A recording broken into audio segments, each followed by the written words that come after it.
You stand at the intersection of will and reality, where the future stops being a fog and starts being a blueprint.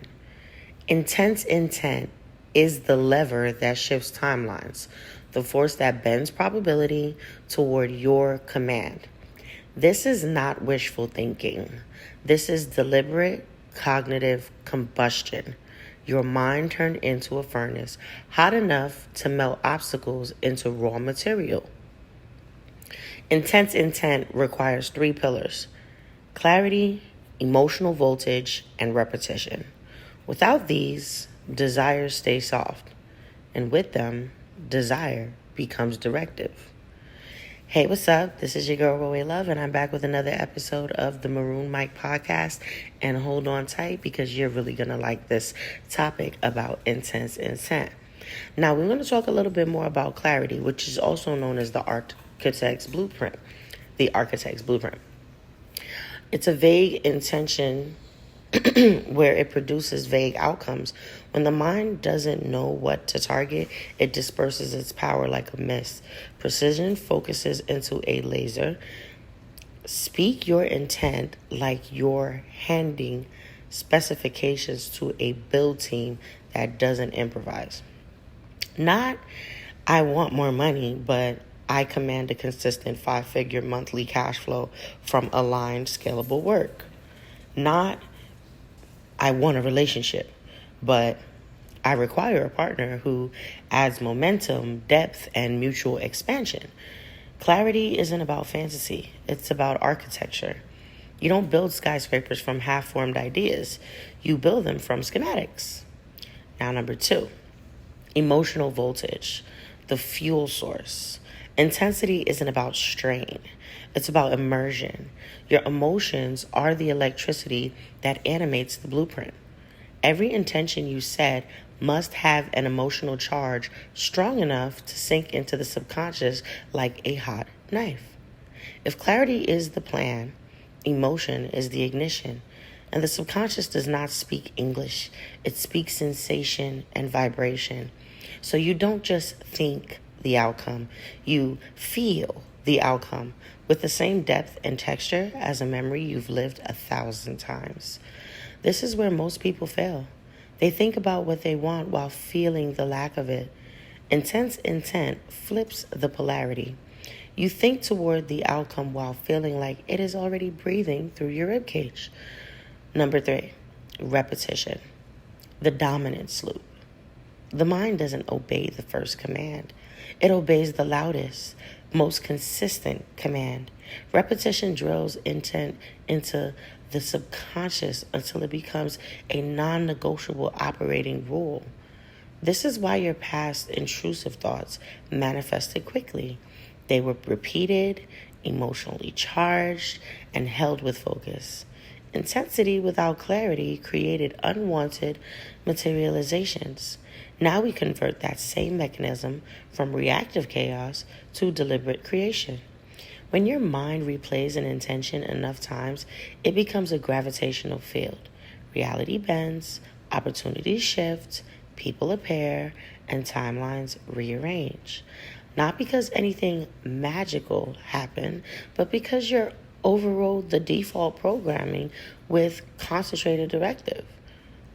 The mechanism of intense intent is simply this. 1, you define the target precisely. 2, you fuse it with emotion until the body believes it. 3, you rehearse it until the subconscious accepts it as law. 4, you behave as the version of you who already has it. And 5, you move through your days with micro actions that match the internal command. This is the formula that makes manifestation measurable and strategic. The quantum principle behind it. This is where attention goes. Probability reorganizes. The brain is a multisensory simulation engine, and intense intent is the input signal you feed into it. When you hold a thought for an extended period with a high emotional fidelity, your brain rewires to expect it. That expectation shifts your decision-making, your perception of opportunity, your willingness to act, and the signal you broadcast to others. Your intent becomes a self-fulfilling prophecy because every part of your system aligns around it. The discipline of immersion is simply this: intensity requires constancy. You can't set an intention once and walk away. You embed it into your day like a CEO embeds KPIs into every meeting. Morning, set the tone. Midday, reinforce the signal. Night, drop it into the subconscious through visualization so vivid it borders on deja vu. Intensity is not force, it is focus without escape routes. The emotional signature of the future self. To activate intense intent, you must borrow the emotional signature of your future self. The person who already achieved the outcome has a different nervous system response than the person craving it. Ask, how does the future version of me feel waking up? How do they make decisions?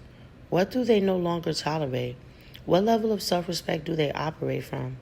Then, translate those answers into posture, breath, tone, and action.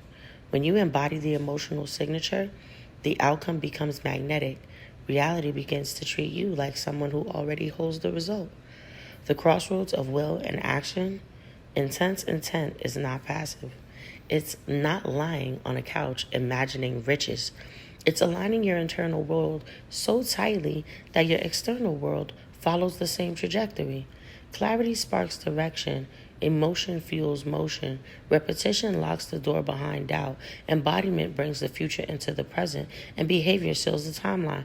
This is the architecture of accelerated manifestation. This is how you collapse distance between I want it and I have it. And the final directive: you are not here to dabble. You are here to dominate your life design.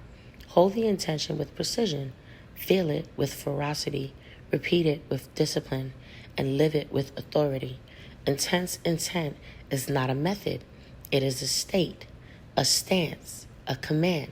And once you activate it, the universe does not negotiate. It reorganizes. Hopefully, this episode was able to reorganize the way that you perceive things and produces more positive manifestations within your life. With that being said, this is your girl Ro, and until next time, peace.